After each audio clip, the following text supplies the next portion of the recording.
How can you get stylized image with garbage render settings using Cinema 4D and Redshift? Let's go.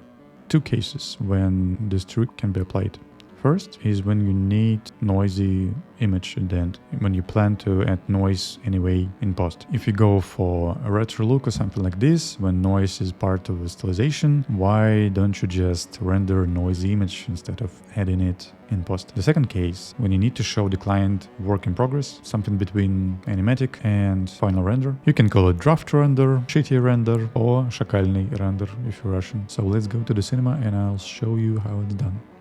So here's the project. I'm gonna attach it down below. You can download it and follow. I made it using a tutorial by Chris Lambert. Check him out. But right now I want to focus on render settings. So let's make new render settings. They're gonna be default and we're gonna change some things.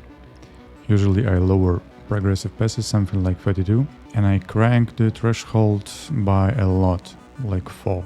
I put minimum close to 1, 0, maybe 2 bounces.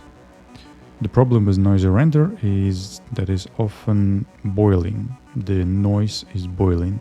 So we're gonna uncheck random noise pattern and it's gonna fix it.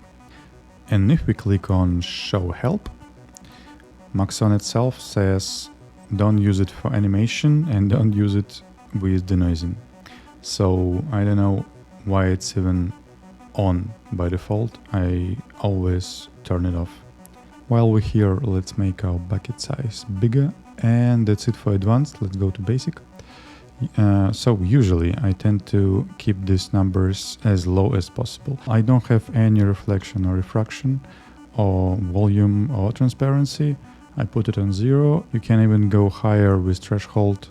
What's the maximum? 10. Let's try it with 10. So it's 11 seconds. And let's try with default settings. It's gonna be almost 2 minutes. So it's 12 times faster. It looks different, of course, but if you go for this look, or if you need draft render, this may help you. That's it for today. Like, share, comment, subscribe.